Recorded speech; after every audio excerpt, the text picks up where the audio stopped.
தேவனுடைய நாமம் மகிமைப்படுவதாக. மதுரை விசுவாச பாப்டிஸ்ட் ஊழியங்கள் வழங்கும் மகிமையான வாழ்வு என்ற நிகழ்ச்சிக்கு உங்கள் யாவரையும் அன்புடன் வரவேற்கிறோம். தயவு கூர்ந்து தொடக்கம் முதல் முடிவு மட்டும் எங்களோடு கூட இணைந்து தேவனுடைய வார்த்தைகளை அறிந்து கொள்ள உங்களை அன்பாய் அழைக்கிறேன். வேதத்தோடு கூட நீங்கள் இந்த நிகழ்ச்சியை கவனிக்கும் போது நிச்சயமாக இது உங்கள் வாழ்க்கைக்கு பிரயோஜனமாயிருக்கும். ஒருவேளை நீங்கள் கிறிஸ்தவர் அல்லாதவராக இருக்கலாம். கடவுள் உங்களை நேசிக்கிறார், உங்களுக்கான ஒரு திட்டத்தை வைத்திருக்கிறார். தொடர்ந்து இந்த நிகழ்ச்சியை காணும்படியாக உங்களை அன்பாய் வேண்டுகிறேன். நாம் நிகழ்ச்சிக்கு போகலாம்.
அறுபத்தி புத்தகங்கள் அடங்கிய பரிசுத்த வேதாகமம் 2 பகுதிகளை கொண்டதாக இருக்கிறது. பழைய ஏற்பாடு, புதிய ஏற்பாடு.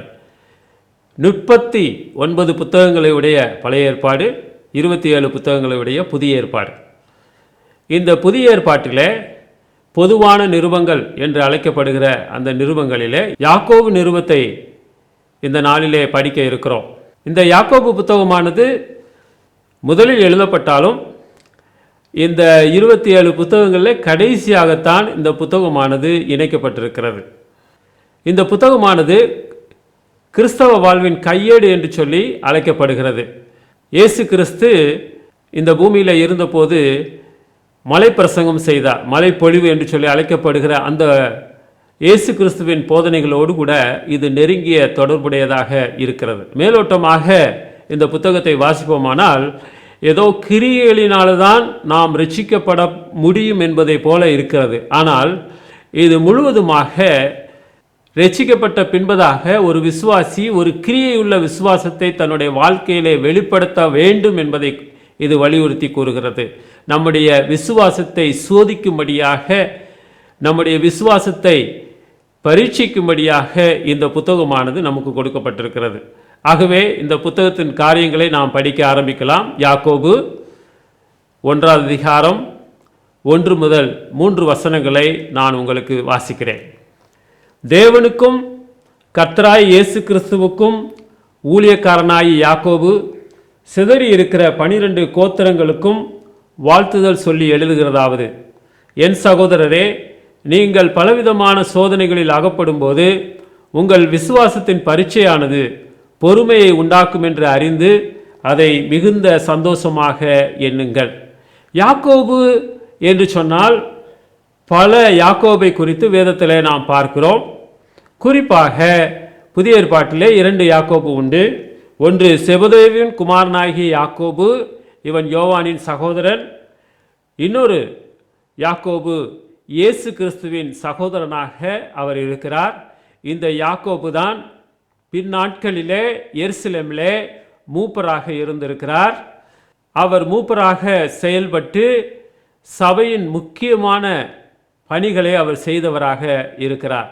இவர் யார் என்று சொன்னால் இயேசு கிறிஸ்துவனுடைய சகோதரராக இருக்கிறார். இயேசு கிறிஸ்து கன்னிகைக்கு பிறந்தவர். ஆனால் யோசேப்புக்கும் மரியாளுக்கும் பிறந்த மற்ற பிள்ளைகளும் உண்டு.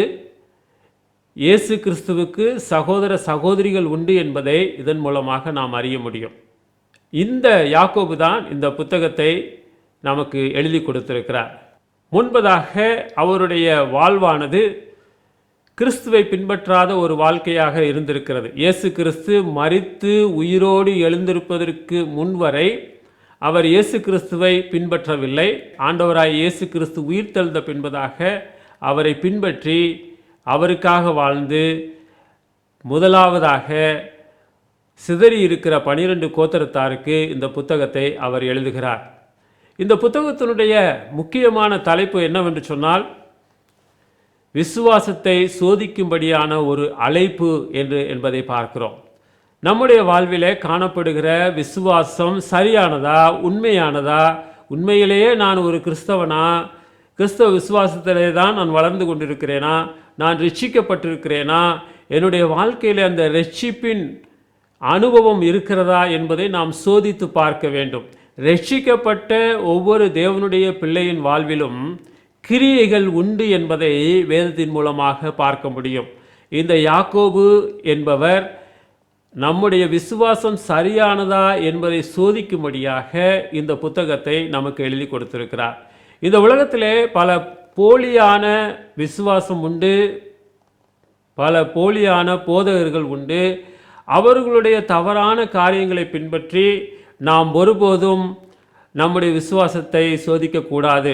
சில நேரத்தில் அப்படி இருந்தோமானால் நாம் ரட்சிக்கப்பட்டிருக்கிறோமா இல்லையா என்பதை கூட நாம் உணராமல் நாம் தவறான முடிவிலே போய் சேருவோம் என்பதை நாம் அறிந்து கொள்ள வேண்டும். நம்முடைய விசுவாசம் சரியானதா?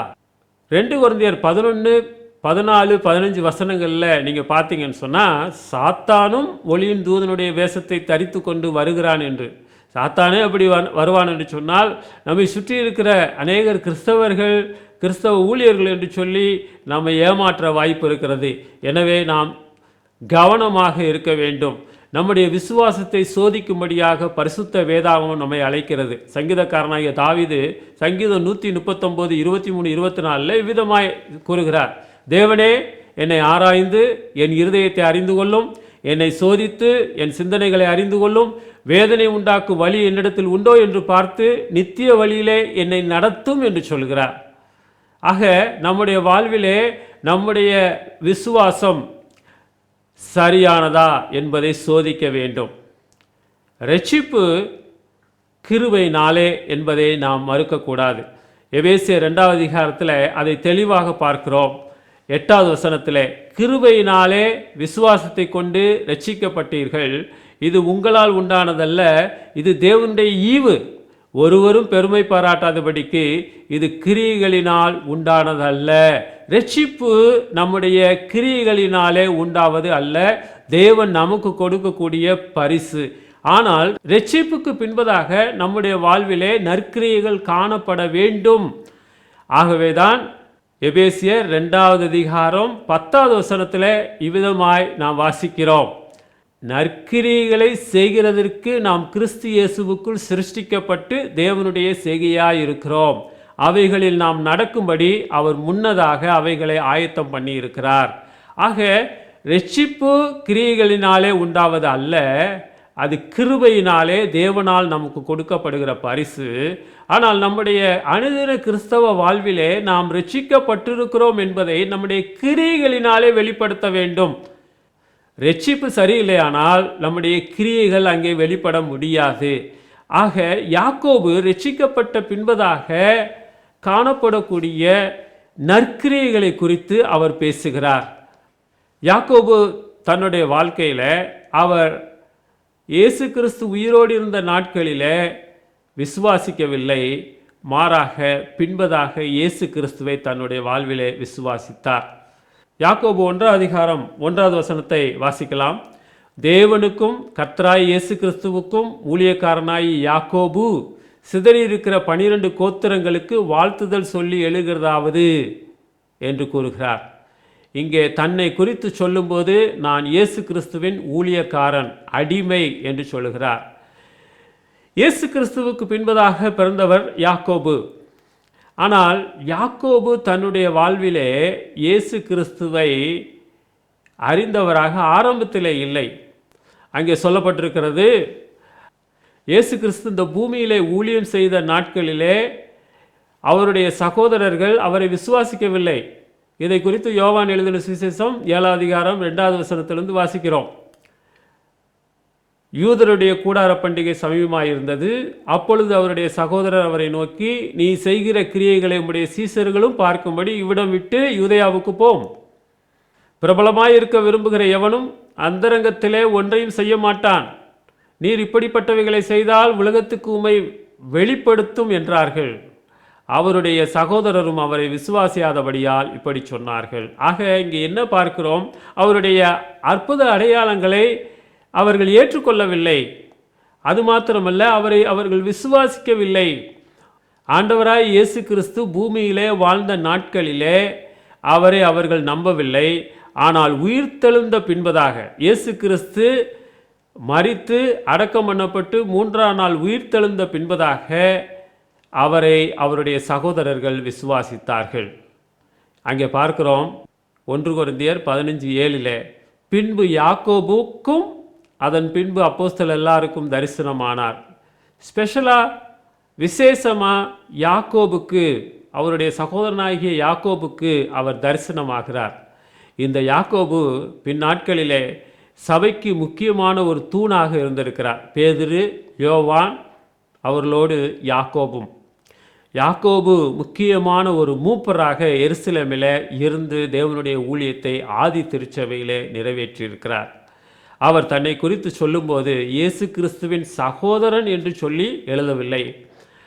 அவரை தன்னுடைய எஜமானாக ஏற்றுக்கொண்டு, அவரை இரட்சகராக ஏற்றுக்கொண்டு, ஆண்டவராக ஏற்றுக்கொண்டு, ஆண்டவருடைய வேலைக்காரனாக தன்னை பற்றி குறிப்பிடுகிறதை நாம் பார்க்கிறோம். இயேசு கிறிஸ்துவின் உடன் சகோதரனே தன்னை குறித்து சொல்லும்போது தன்னை ஒரு இயேசு கிறிஸ்துவின் அடிமை என்று தன்னை தாழ்த்துகிறார். தாழ்மை உள்ளவர்களுக்கு தேவன் கிருபை அளிக்கிறார். ஒரு காலத்தில் யாக்கோபு இயேசு கிறிஸ்துவை ஏற்றுக்கொள்ளாத ஒரு மனிதனாக வாழ்ந்து வந்தான். ஆனால் பின்னாட்களிலே புதிய ஏற்பாட்டிலே இருக்கிற புத்தகங்களிலே முதலாவது எழுதப்பட்ட புத்தகம் என்று சொல்லி பார்த்தோம். யாக்கோபு இயேசுவின் சகோதரன் முதலாவதாக இந்த புத்தகத்தை எழுதி யூத விசுவாசிகளை உற்சாகப்படுத்துகிறதை நம்ம பார்க்கிறோம். முதலாவதாக அங்கே யாக்கோபு சொல்லும்போது 2வது வசனத்தில் சொல்லுகிறார், என் சகோதரரே, நீங்கள் பலவிதமான சோதனைகளில் அகப்படும்போது என்று சொல்லுகிறார். அவர் சோதனைகளிலே பாடுகளிலே வாழ்ந்து கொண்டிருக்கிற மக்களுக்கு சோதனையிலிருந்து வெற்றிக்கு அவர்களை அழைத்து கொண்டு வருகிறார். வேதனையிலிருந்து வெற்றிக்கு அவர்களை அழைத்து கொண்டு வருகிறார். அவருடைய விசுவாசத்தின் உண்மை தன்மையை சோதிக்கும்படியாக ஒரு அறைகூவல் விடுக்கிறார். வைரத்தினுடைய உண்மை தன்மையை நாம் எப்படி அறிந்து கொள்ள முடியும்? சுத்தமான தண்ணீர் மூலமாகத்தான் அதை அறிய முடியும். அதே போல உண்மையான ஒரு விசுவாசி, ஒரு கிறிஸ்தவன் எப்படி இருப்பான், எப்படி இருக்க முடியும், எப்படி அவன் கிறிஸ்தவனாக அறியப்படுகிறான் என்று சொன்னால், அவனுடைய வாழ்விலே கிறிஸ்துவுக்காக வேதனைகளையும் பாடுகளையும் உபத்திரவங்களையும் படும்போது அவனுடைய விசுவாசத்தின் உறுதியை காண்கிறான். மற்றவர்கள் அந்த விசுவாசத்தை காண்கிறார்கள். பரீட்சையின் மூலமாக தேவன் ஒவ்வொரு விசுவாசியும் அவர் பரீட்சிக்கிறார். நம்முடைய விசுவாசம் எப்படிப்பட்டது என்பதை அவர் சோதித்து பார்க்க விரும்புகிறார். ஒருவேளை நான் கிறிஸ்துவை விசுவாசிக்கிறேன், நீங்கள் கிறிஸ்துவை விசுவாசிக்கிறீர்கள் என்பதை எப்படி அறிய முடியும்?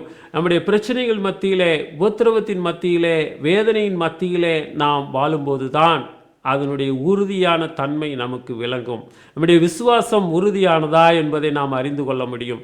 விதை விதைக்கப்படுகிறது எல்லா இடத்திலும். சில விதைகள் கற்பாறை உள்ள இடத்திலே விழுகும்போது, அதிக மண்ணில்லாத இடத்திலே விழுகும்போது அது முளைத்து எழும்புகிறது. ஆனால் சூரியனுடைய வெப்பத்தினாலே அது காய்ந்து போகிறது என்று சொல்லி அங்கே சொல்லப்படுகிறது. நம்முடைய விசுவாசம் அங்கே வளருகிறதா இருக்க வேண்டும். நாம் நல்ல நிலத்திலே விதைக்கப்பட்டவர்களாக, நாம் வளர்ந்து கனி கொடுக்கிறவர்களாக நாம் காணப்பட வேண்டும். இந்த உலகத்தில் இருக்கிற நாம் அனைவரும் பலவிதமான பிரச்சனைகளை சந்திக்கிறோம். பலவிதமான வேதனைகளுக்குள்ளாக நாம் செல்லுகிறோம். தேவனுடைய பிள்ளைகளுக்கு நிச்சயமாகவே தொல்லைகள், வேதனைகள் உண்டு. ஆண்டவராய் இயேசு கிறிஸ்து சொல்லுகிறார், இந்த உலகத்திலே நமக்கு உபத்திரவம் உண்டு. யோவான் 16:33 என்ன வாசிக்கிறோம்? என்னிடத்தில் உங்களுக்கு சமாதானம் உண்டாகும் பொருட்டு இவைகளை உங்களுக்கு சொன்னேன். உலகத்தில் உங்களுக்கு உபத்திரவம் உண்டு, ஆனாலும் திடன் கொள்ளுங்கள், நான் உலகத்தை ஜெயித்தேன் என்றார்.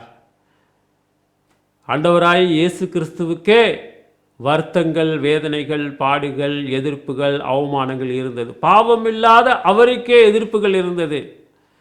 அங்கே பாருங்க, யோவான் 13:21 என்ன சொல்லியிருக்குது? இயேசு இவைகளை சொன்ன பின்பு ஆவியிலே கலங்கி, உங்களில் ஒருவன் என்னை காட்டி கொடுப்பான் என்று மெய்யாகவே மெய்யாகவே உங்களுக்கு சொல்கிறேன் என்று சாட்சியாக சொன்னார். அப்போது அவருடைய வாழ்விலும் கூட, பாவமில்லாத இயேசு கிறிஸ்துவுடைய வாழ்விலும் கூட கலக்கம், வேதனை எல்லாம் இருந்தது. பவுல் சொல்லுகிறார் 2 கொரிந்தியர் 4:8 நாங்கள் எப்பக்கத்திலும் நெருக்கப்பட்டு ஒடுங்கி போகிறதில்லை, கலக்கம் அடைந்தும் மன முறிவடைகிறதில்லை. ஒருவேளை அப்போஸ்தலர்கள், இயேசு கிறிஸ்து, ஆரம்ப கால விசுவாசிகள் பலவிதமான உபத்திரவங்கள், வேதனைகள், பாடுகள் மத்தியிலே அவர்கள் சென்றார்கள். நம்முடைய வாழ்வில் கூட, இந்த உலகத்தில் வாழ்கிற இந்த வாழ்க்கையில் நாம் செய்கிற எல்லா காரியங்களிலும் பிரச்சனைகள் உண்டு. நாம் வாழ்ந்து கொண்டிருக்கிற சமுதாயத்தில் எதிர்ப்புகள், பிரச்சனைகள் உண்டு. நாம் படிக்கிற பள்ளி, வேலை செய்கிற இடம், எல்லா இடத்திலும் பிரச்சனைகள் உண்டு. ஆண்டவருக்காக சாட்சியாக வாழும்போது நம்முடைய விசுவாசம் அங்கே சோதிக்கப்படுகிறது.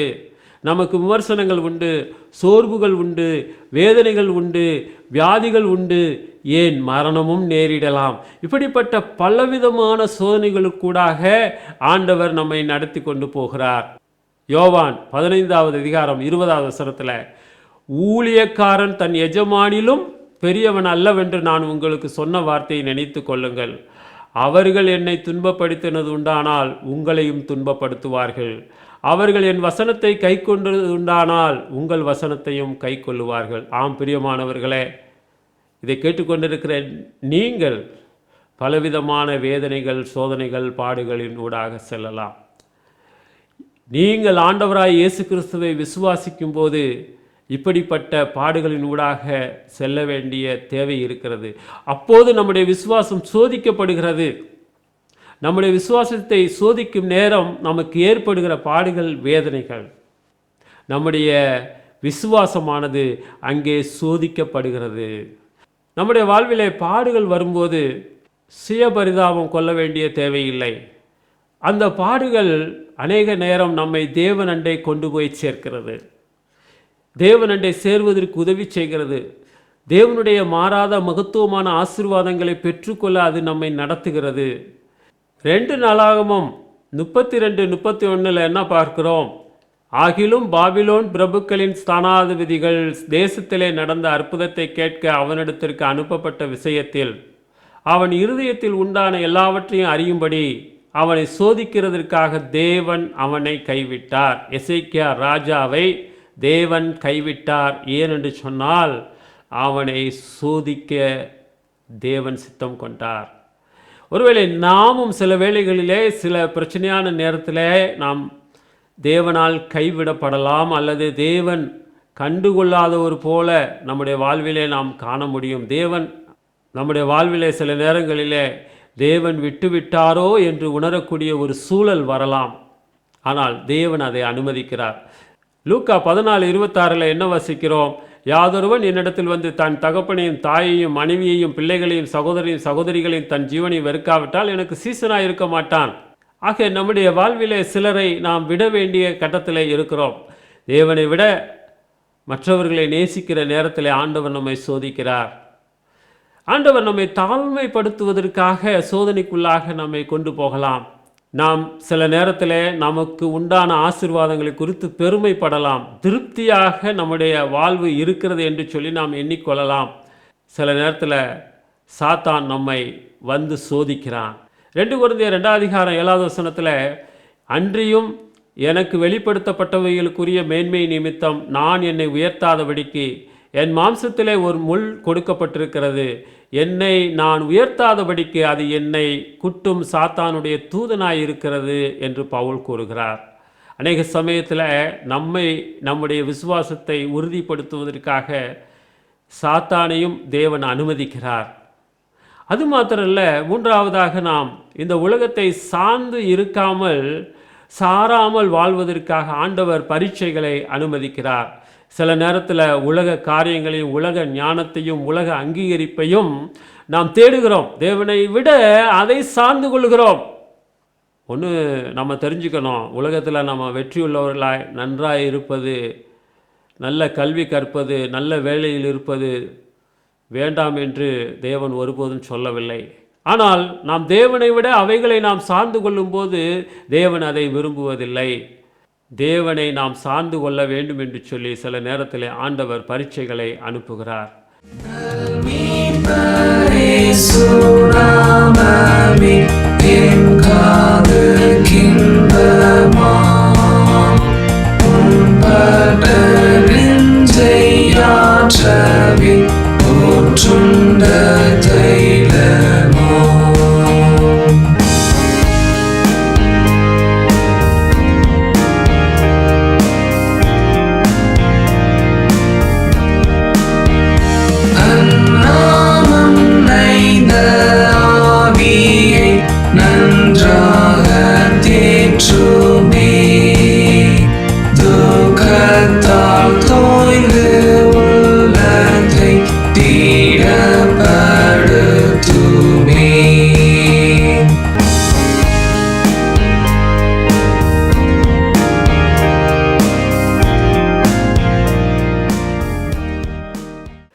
பிரியமான சகோதர சகோதரிகளே, வேதனையிலிருந்து வெற்றிக்கு என்கிற அந்த தலைப்பின் கீழாக ஒரு சில காரியங்களை யாக்கோபு நிறுவத்திலே முதல் சில வாக்கியங்களிலே நாம் சிந்தித்தோம். நிச்சயமாக இந்த வார்த்தைகள் உங்களுக்கு ஆசீர்வாதமாக இருந்திருக்கும் என்பதிலே எந்த சந்தேகமும் இல்லை. நீங்கள் உங்கள் வாழ்விலே தேவனை பற்றி கொள்ளும்படியாக உங்கள் நடுவிலே பற்றி எறிகிற பலவிதமான சோதனைகள் குறித்து புதுமை என்று திகையாமல் அவைகளை சந்தோஷமாக எண்ணுங்கள் என்று யாக்கோபு சொல்லுகிறார். நம்முடைய வாழ்விலே கூட இதை சந்தோஷமாக நாம் எண்ணுவோம். நிச்சயமாக நம்முடைய வாழ்க்கையில் ஏற்படுகிற எல்லா பிரச்சனைகளையும் தேவன் அறிந்தவராய் இருக்கிறார். அநேக காரியங்களுக்கு விடைகள் தெரியாது, அநேக பாதைகள் வேதனையான பாதைகளாக இருக்கிறது. ஆனால் நீங்கள் ஆண்டவரை அறிந்தவராக இருந்தால் நிச்சயமாக கிறிஸ்துவானவர் உங்களுக்கு உதவி செய்வார். அதற்காக அவருடைய வார்த்தைகள் நமக்கு உண்டு. தொடர்ந்து அவருடைய வார்த்தைகளை வாசியுங்கள். இப்போது உங்களுக்காக நான் ஜெபிக்க இருக்கிறேன். நாம் ஜெபிப்போம். என்னோடு கூட சேர்ந்து ஜெபிக்கும்படியாக உங்களை கேட்டுக்கொள்கிறேன். ஜெபிக்கலாம். எங்களை நேசிக்கிற நல்ல ஆண்டவரே, உமக்கு நாங்கள் நன்றி செலுத்துகிறோம். இந்த நிகழ்ச்சியின் மூலமாக நீர் எங்களுக்கு கற்றுக் கொடுத்த காரியங்களுக்காக ஸ்தோத்திரம் கர்த்தாவே. ஆதி திருச்சபை விசுவாசிகள் எவ்வளவு உத்தரவுகளுக்கு ஊடாக கடந்து சென்றார்கள், சோதனையை வெற்றியாக மாற்றிக்கொண்டார்கள் என்பதை நாங்கள் பார்த்தோம். எங்களுடைய வாழ்விலே உண்டாகிற பிரச்சனைகள், பாடுகள் எல்லாவற்றையும் நீர் அறிந்திருக்கிறீர். அந்த பாதையினூடாக நீரும் சென்றிருக்கிறீர், அப்போஸ்தலர்களும் சென்றிருக்கிறார்கள். இந்த நாட்களிலே நாங்கள் வாழ்ந்து கொண்டிருக்கிற எங்களுடைய வாழ்விலும் ஆண்டவரே, இப்படிப்பட்ட பாடுகள், கஷ்டங்கள் உண்டு என்பதை நாங்கள் அறிந்திருக்கிறோம். அநேக காரியங்கள் எங்களுக்கு புரியாததாக இருக்கிறது. ஆனால் எங்களை மீட்டு கொண்ட இரட்சகர், எங்களை அறிந்திருக்கிற ஆண்டவர் எங்களோடு கூட இருக்கிறீர் என்பதை அறிந்து நாங்கள் உமக்கு நன்றி கூறுகிறோம். ஆண்டவரே, விசேஷமாய் இந்த நேரத்தில் பல பிரச்சனைகள், வேதனைகள், பாடுகள், வியாதிகள் ஊடாக சென்று கொண்டிருக்கிற ஒவ்வொரு விசுவாச பிள்ளைகளுக்காக நாங்கள் ஜெபிக்கிறோம். அவர்களுக்கு நீர் உதவி செய்தரலும். இதில் கடந்து போவதற்கு அவர்களுக்கு பலன் தாரும் சுவாமி.